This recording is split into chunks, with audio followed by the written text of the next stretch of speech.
Mifamotoana am Jesoa Kristy. Anio 17 volana aogositra. Avelao hokarakaraiko ireo olon-tianao.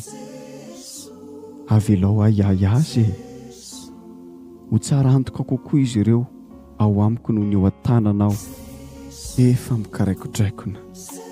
Raha avelanao hanjary sampy eo am-ponao ny anankiray amin'ireo olon-tianao dia mampidi-doza azy ianao sady mampidi-doza koa ny tenanao. Tsarovy ny fepetra faratampony napetrako tamin'ny Abrahama sy Isaka, netiko apotomoty ny fahafatesany Isaka mba hanafana ny Abrahama amin'ny fifatorany tahotra amin'ny zanany. Samy mijaly mafy dia mafy izy mianaka noho ny tsy fisiam-pangorahany ray miteraka. Alako ny fanompo-tsampy na dia miendrika fitiavandray azy zany. Raha avelanao ihany olon-tianao aho dia ho afa-miazona ny tanako ianao. Raha avelanao aho ihany olon-kafa dia afa mampita ny fahasoavako amin'ny kahalalana tanteraka amin'izy ireo. Hiara-mandeha amin'ny azo ka hanome fitsarana azy ireo. Ho azonao atao koa io fanatrehako io rehefa maka aina sy mametraka fitokisana amiko ianao. Aoka ianao ho afa-po ampandinihana izay ataoko.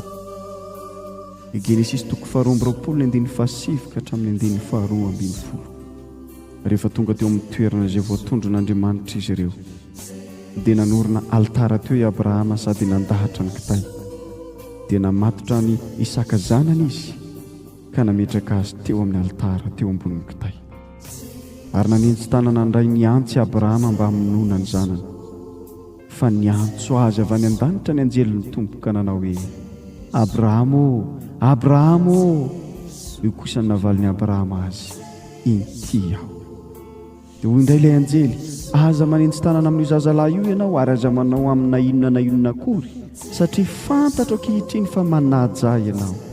Ka na dia ny zanakalahy tokanao aza dia tsy narovanao tamiko. Efesiana 4:20.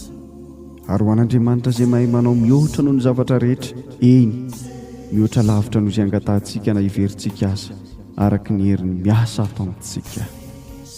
Ho azy aneny voninahitra ao amin'ny fiangonana sy ao amin'ny Kristy Jesoa manerana ny taranaka rehetra mifandimby sy mandrakizay. Amen. Exodus 7:4.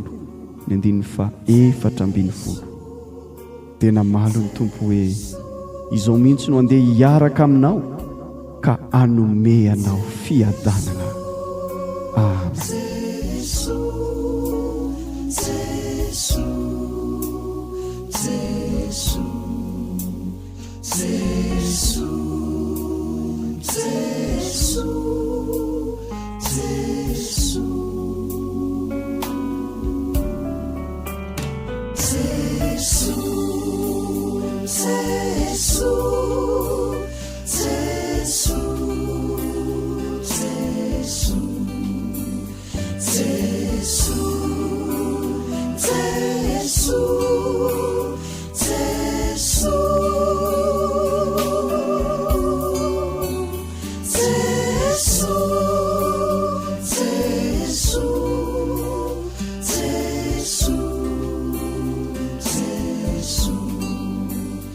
Jesoa